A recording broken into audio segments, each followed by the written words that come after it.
क्या आप जानते हैं कि दवाई हमारे शरीर में कैसे काम करती है और हमारी बीमारियां कैसे ठीक करती हैं? दोस्तों, जब हम कोई मेडिसिन लेते हैं, चाहे वो ओरल तरीके से ली जाए यानी कि मुंह के रास्ते या फिर इंजेक्शन के जरिए से, तो ये मेडिसिन हमारी बॉडी में एक खास तरीके से एब्जॉर्ब होती है। आज के इस वीडियो में हम यही जानने की कोशिश करेंगे कि मेडिसिन हमारी बॉडी में कैसे एब्जॉर्ब होती है और हमें कैसे ठीक करती है।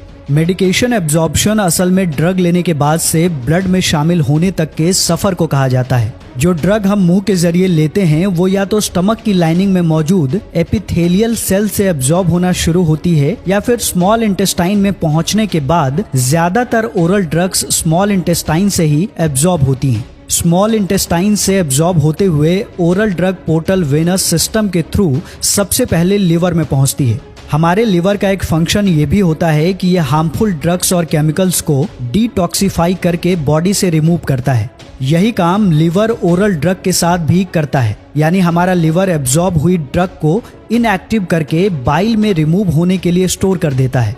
लेकिन स्टिल बहुत सारे ड्रग के मॉलिक्यूल्स लिवर डिटॉक्सिफिकेशन से बचकर ब्लड में शामिल हो जाते हैं, जहां से फिर ये ड्रग मॉलिक्यूल्स टारगेट सेल्स और ऑर्गन्स तक पहुंचकर हमें ट्रीट करते हैं। ओरल ड्रग लेने का एक इशू ये भी होता है कि ये ड्रग ब्लड तक एकदम से नहीं पहुंचती, बल्कि ब्लड में शामिल होने के लिए कम से कम आधा घंटा ले लेती है।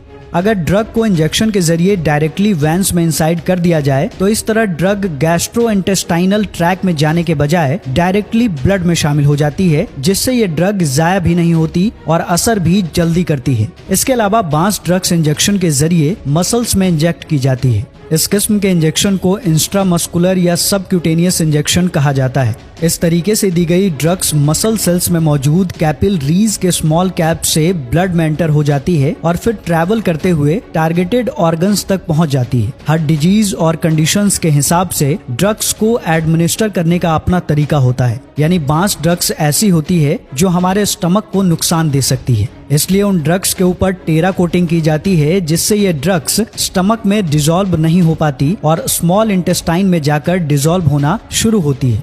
इसके अलावा बांस ड्रग्स ऐसी होती है जिनकी हमारी बॉडी को ज्यादा टाइम के लिए जरूरत होती है, इसलिए ऐसी ड्रग्स को ऐसे बनाया जाता है कि ये ड्रग धीरे धीरे डिसॉल्व होकर लंबे टाइम के लिए हमारी बॉडी में मौजूद रहती है। इसके अलावा अगर कोई ड्रग ऐसी हो जो लिवर से डिटॉक्सिफाई हो जाती हो, तो ऐसी ड्रग्स को इंजेक्शन के जरिए बॉडी में भेजा जाता है ताकि ड्रग की बायो अवेलेबिलिटी 100% रहे। बायो अवेलेबिलिटी हमारे ब्लड में ड्रग को एब्जॉर्ब होने की सलाहियत को कहा जाता है। ओरल ड्रग्स की बायो अवेलेबिलिटी कम होती है क्योंकि ये ड्रग्स लिवर में थोड़ी बहुत जाया हो जाती है। चलिए अब उन फैक्टर्स को देखते हैं जो ड्रग एब्जॉर्प्शन में असरअंदाज होते हैं।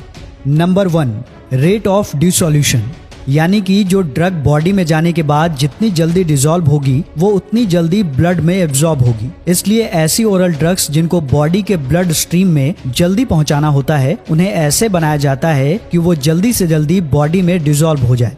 Number 2, surface area.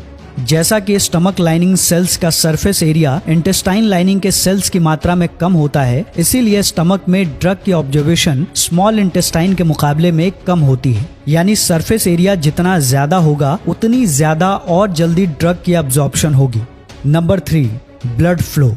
इसके अलावा कुछ ड्रग्स ब्लड में शामिल होने के बाद जल्दी टारगेटेड सेल्स में एब्जॉर्ब हो जाती है, जबकि कुछ ड्रग्स धीरे से टारगेटेड सेल्स में दाखिल होती है। इसलिए ऐसी ड्रग्स जो ब्लड से ज्यादा जल्दी सेल्स में जाती है, ऐसी ड्रग्स ज्यादा जल्दी एब्जॉर्ब होने की संभावना रखती है।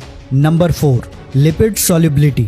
ड्रग्स को ऐसा बनाया जाता है कि वो जल्दी से सेल्स में एंटर हो सके। ड्रग्स को इस काबिल बनाने के लिए लिपिड सॉल्युबल बनाया जाता है ताकि ड्रग सेल मेम्ब्रेन से आसानी से गुजर जाए। इसलिए ड्रग्स की एब्जॉर्प्शन में लिपिड सॉल्युबिलिटी भी एक बड़ा फैक्टर है। तो दोस्तों, इसी तरह से दवाई हमारे शरीर में काम करती है।